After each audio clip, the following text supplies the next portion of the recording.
Hi, Anthem would love me Anthem here, but today I want to talk to you as Nurse Anthem. I know a lot of my friends and family have been posting that they are getting on SGL semaglutides, and it's better that you pair up with some kind of weight management or someone who's going to follow along with your weight loss journey so they can help guide you. But I know that that's not feasible for everyone, so I thought maybe I'd be able to give some tips that might help you keep that sizzle and simma in your semaglutide. First off, let's talk about what semaglutides actually do. They actually help on several different levels in your body. It helps release the satiation hormone, the full hormone to your brain, which causes a cascade effect, which means your brain then does everything that would react in a cascade with being full. It's going to make you feel nauseated. It makes you feel like you want to vomit if it feels like it has too much. It also sends messages to your pancreas that helps your pancreas regulate how much insulin you're going to need for the day. Since you're not getting food in this way, or it's going to try to hold on to whatever you have and break it down. It's going to break down sugar in the blood, and it's also going to break down fat. And that's the goal, right? Is for it to break down fat for your energy you need for the day. But it also regulates the insulin to break down the glucose and the sugar. So because it's doing that, it already figures out what insulin level you need for the day. If you give it excess bread, excess sugar, alcohol, unnecessary calories, mind you, your body will then figure out a way to push it out and react this way. And matter of fact, it's going to also try to react this way as well, and both ways. And ladies and gentlemen, we call that a screenshot, and we're trying to avoid that. Next, you want to make sure that you are keeping some kind of resistance in your body. You want to keep giving those muscles an excuse to keep building themselves. Because your body's breaking down fat for energy, it's going to need to sustain your immune system, your blood supply, your tissue formation, and feed those muscles. In order for it to do that, it's going to have to break down muscle to feed muscle, which is the irony there. So you want to make sure that you keep your protein levels high.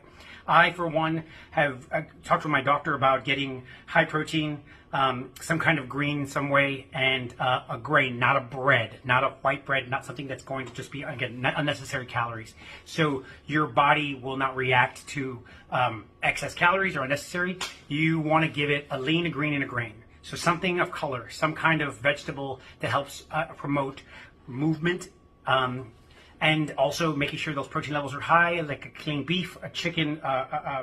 There's also amazing vegan smoothies that you can drink out there that would help. I prefer a vegan smoothie because your body then reacts to the way your body then reacts on how your body's going to feed off of that protein.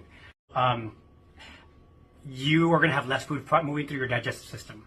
Because you have less food moving through your digestive system, you're going to have a lot more pockets of air that are going to be passing up and out in both directions. This is why I like a vegan protein, because your body is going to be gassy and burpy, and this way you're not getting animal products that cause stinkier tooth. And also you're not going to be getting the fear that shake that you're sitting out for a very long period of time, that fear of bacteria formation. I mean, there's still, because it's a food product, you just want to make sure you're careful of what you put inside your system. Next, we went back to that resistance training, giving the muscles an excuse to build. You also want to give them an excuse to keep their formation. If not, they're going to atrophy you. And if you're atrophying, then your body's going to say, well, she ain't using me, so I'm just going to take it from here and under here, down in the clavicle, and then everything else starts looking real Ozempic face. And that's what we're trying to avoid. All right? You could, with some of these tips, some kind of resistance training, a lean and green and a grain, and to keep your body eating, you're not going to be hungry. Your energy levels are going to be dropping, especially if you just started this. So just keep your body focused.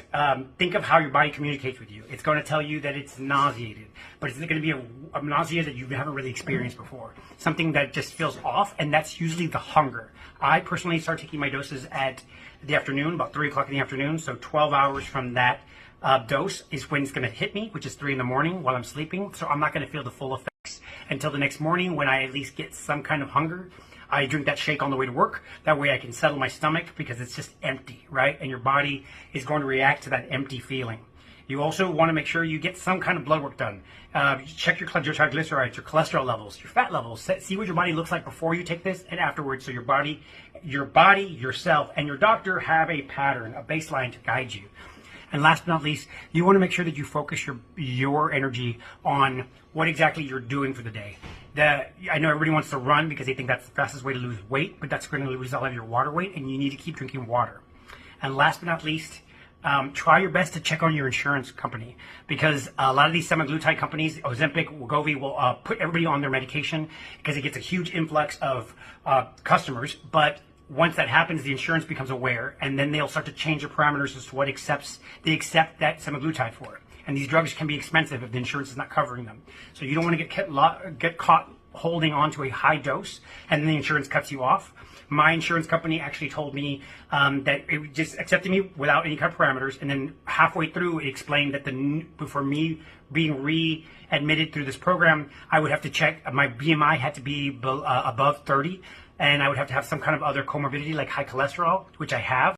But because I've lost 50 pounds, I was 212 in April, and now I'm 165. My body declined so quickly, I'm no longer at a 30 BMI, so I would have been held with holding on to that high dose at about 2,000 a month, and then to decline that dose to lower and lower doses until I finally can taper off. So just keep these things in mind. If you have any questions, please send a message to me and I'll do my best to answer you.